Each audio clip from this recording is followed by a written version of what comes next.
सीता का निर्वासन, एक भावनात्मक कथा। जब भगवान श्री राम ने रावण का वध कर माता सीता को लंका से वापस अयोध्या लाया, तब पूरा नगर आनंद से झूम उठा। श्री राम का राज्याभिषेक हुआ और सीता जी रानी बनी। परंतु कुछ समय बाद एक ऐसी घटना घटी जिसने माता सीता के जीवन को फिर एक बार दुखों की ओर मोड़ दिया। रामराज्य में सबको समान न्याय मिलता था, लेकिन कुछ लोगों के मन में यह बात उठने लगी कि सीता जी रावण की लंका में इतने दिनों तक रहीं, तो क्या वे अब भी शुद्ध हैं। एक धोबी ने अपनी पत्नी को घर से निकालते हुए कहा, मैं राम नहीं हूं जो पराई स्त्री को स्वीकार कर लूं। ये बात श्री राम के कानों तक पहुंची। राजा होने के नाते वे प्रजा की भावनाओं को अनदेखा नहीं कर सकते थे, भले ही उनके मन में माता सीता के प्रति गहरा प्रेम और विश्वास था। श्री राम का कठिन निर्णय। राजधर्म और निजी जीवन के बीच झूलते श्री राम ने बड़ा कठोर निर्णय लिया, सीता का वनवास।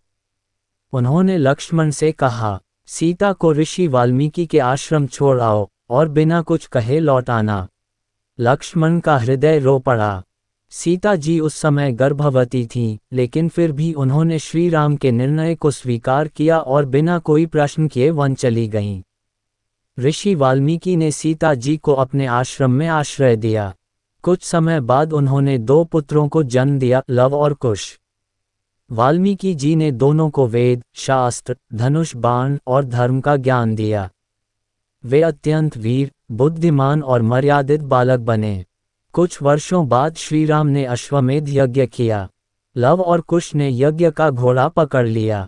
जब राम को पता चला कि वे उनके ही पुत्र हैं, उन्होंने सीता को सभा में बुलवाया ताकि वह फिर से अपनी पवित्रता सिद्ध करें और राजमहल लौट आएं। सभा के सामने सीता ने कहा, मैंने अग्नि परीक्षा दी, फिर भी लोगों ने शंका की। अब मैं धरती माता से प्रार्थना करती हूँ, यदि मैं सच्ची और पवित्र हूँ तो मुझे अपने अंक में समा लो। धरनी फटी और माता सीता धरती माता की गोद में समा गईं। वहां सन्नाटा छा गया। श्री राम की आंखों से अश्रुधारा बह निकली।